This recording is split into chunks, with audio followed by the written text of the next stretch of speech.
మొన్న మేము అధికారంలోకి వచ్చాం. మళ్ళీ 3 శాసన మండలాలకు ఎన్నికలు వచ్చాయి. కృష్ణా, గుంటూరు, తూర్పు, పశ్చిమ గోదావరి, ఉత్తరాంధ్ర 3 జిల్లాలు. అక్కడ టీచర్స్, ఇక్కడ గ్రాడ్యుయేట్స్. నేను చెప్పాను ఫేక్ పార్టీ.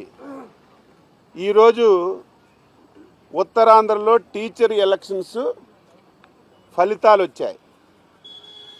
ఫలితాలు వస్తే సాయంత్రం నుంచి ఫేక్ టీవీల్లో, ఫేక్ సోషల్ మీడియాలో 9 మాసాలకే ఎన్డీఏ పార్టీ మీద ఉపాధ్యాయులకి మొగమాటం వచ్చింది, ఓడిపోయారని చెప్పి తప్పుడు సమాచారం, సిగ్గుమాలిన సమాచారం, సమాజం అసహించుకుంటుందని ఆలోచన లేకుండా ఇష్టం వచ్చినట్టుగా ఫేక్ ప్రచారం చేస్తున్నారు. ఈరోజు 3 ఎన్నికలు జరిగితే ఈరోజు చిత్తుగా ఓడిపోయిన వాళ్ళు మీరు.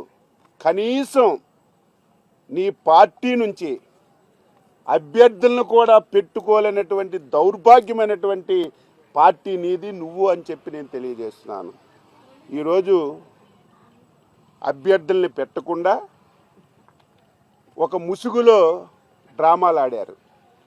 ఈరోజు ఈ 2 గ్రాడ్యుయేట్ ఎలక్షన్స్లో పీడీఎఫ్ ముసుగులో వైసీపీ ఇక్కడ డ్రామాలు ఆడింది. ఇది జగమరిగిన సత్యం.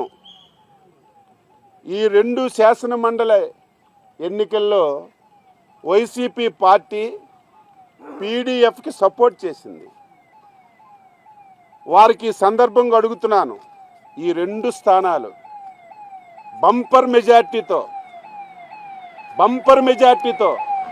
ఈ 2 స్థానాలు తెలుగుదేశం పార్టీ అభ్యర్థులు గెలుచుకుంటున్నటువంటి విషయం ఈరోజు ఈ సందర్భంగా తెలియజేస్తున్నాను. మీరు సపోర్ట్ చేసినటువంటి పీడీఎఫ్ అభ్యర్థులు చిత్తుగా ఈ 2 స్థానాల్లో ఓడిపోతున్నారు.